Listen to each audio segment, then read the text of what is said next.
En este segmento del programa vamos a conversar con el doctor Fernando Mírez. Él es privat docent desde el año 1991 del área de ciencia política, el grado más alto que confieren las universidades alemanas. Desde 1995 es profesor del Instituto de Ciencias Políticas de la Universidad de Oldenburg, Alemania, específicamente en política internacional y teoría política. Desde el año 1975 tiene funciones de docencia e investigación en el Instituto de Sociología de la Universidad de Oldenburg en Alemania. Es además doctor en Ciencias Económicas y Sociales y desde allí, desde Oldenburg, Alemania, hacemos contacto con él. Profesor, tenga usted un buen día y agradecidos estamos porque nos permite hacer esta conexión desde Caracas, Venezuela, con usted que se encuentra en Alemania. Sabemos la importancia que reviste para usted en su trabajo de pensamiento político, en el ejercicio de pensamiento político,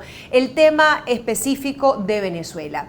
Y en función de esto, quisiéramos abordar con usted un asunto que es una constante histórica en Venezuela. Me refiero al tema del populismo.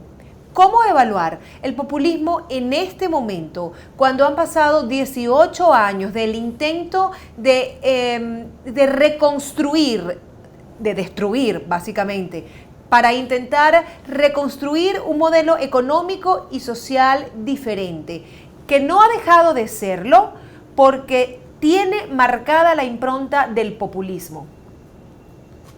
Y yo creo que la voy a contradecir un poco, pero primero que nada quiero saludarla y decir que estoy muy contento de estar con ustedes. Gracias, profesor.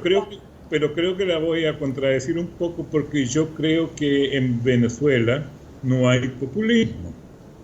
Entre otras cosas porque para que exista populismo tiene que haber movilización del pueblo. Y esa movilización del pueblo hace tiempo que el chavismo la perdió. Digamos, la perdió desde el 6 de diciembre. Maduro no ha podido hacer ninguna gran demostración como los que logró hacer la oposición durante los tiempos del revocatorio.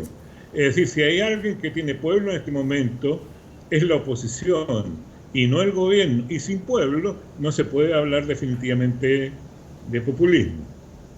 Pero sin duda alguna el populismo ha sido una constante histórica, y cuando me refiero al populismo como una constante histórica no es solamente en este momento, porque cuando estuvo el presidente fallecido Hugo Chávez gobernando había populismo por esta movilización de masas que él logró en torno a él y la adhesión en torno a él como un líder carismático.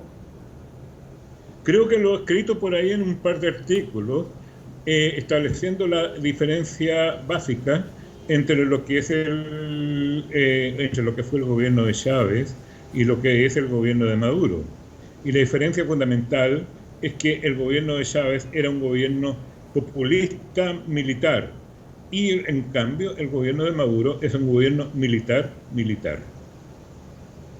Y esa es la diferencia fundamental entre ambos. El pueblo lo perdió Maduro y yo creo que en ese sentido no puede seguir hablándose más de populismo, sino que abiertamente diría yo, de una dictadura militar. Y siendo, como usted señala, que estamos ante una dictadura militar encabezada por un civil, a diferencia del proceso anterior que lideraba Chávez, un civil ejerciendo un militar ejerciendo un cargo de civil.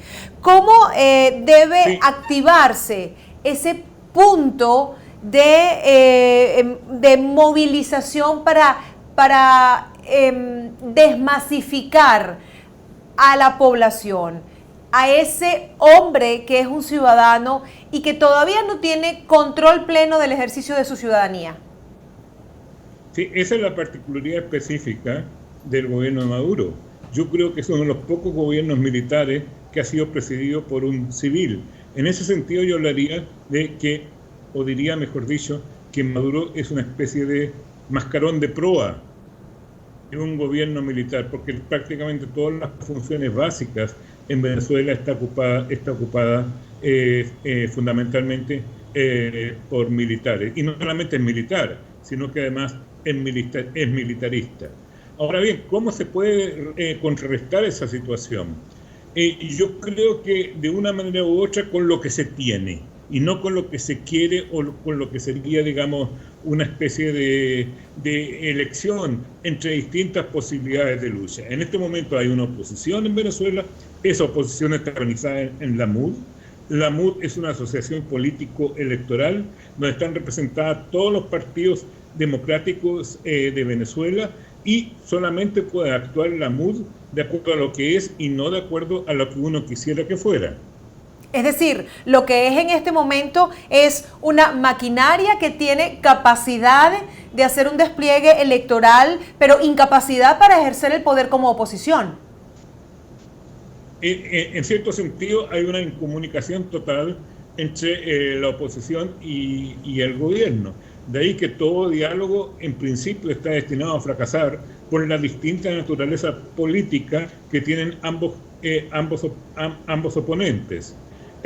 Yo diría que mientras el gobierno tiene un lenguaje militar, la oposición tiene un lenguaje político. Y yo creo que entre ambos lenguajes no se van a entender jamás, a menos que alguien esté derrotado.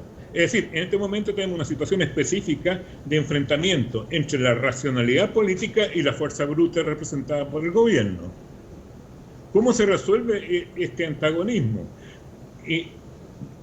Yo no sabría decirlo cómo, pero hay un momento en que cualquier tipo de gobierno que está exclusivamente basado en la fuerza tiene que ceder frente a una oposición tan numerosa como es la que existe en Venezuela. Y si a eso sumamos la creciente oposición internacional al gobierno de Venezuela, podríamos decir, digamos, que en este momento el gobierno se encuentra más bien reducido a la defensiva y la oposición no pasa todavía a la ofensiva. Esa es la situación particular del momento actual, del día de hoy, a la hora de hoy. En este contexto que usted está describiendo, profesor, si le agregamos además el elemento del desconocimiento del otro, como la parte dialogante, visto está que el gobierno no tiene interés en reconocer a la oposición como tal, en darle el rol dentro de un proceso de diálogo, dentro de un proceso de negociación. ¿Hacia dónde puede encauzarse la sociedad en el contexto democrático? Le voy a dejar este planteamiento abierto para hacer una pausa y volver al retorno con más de esta conversación que sostenemos con el profesor Fernando Mírez desde Oldenburg, Alemania. Ya volvemos.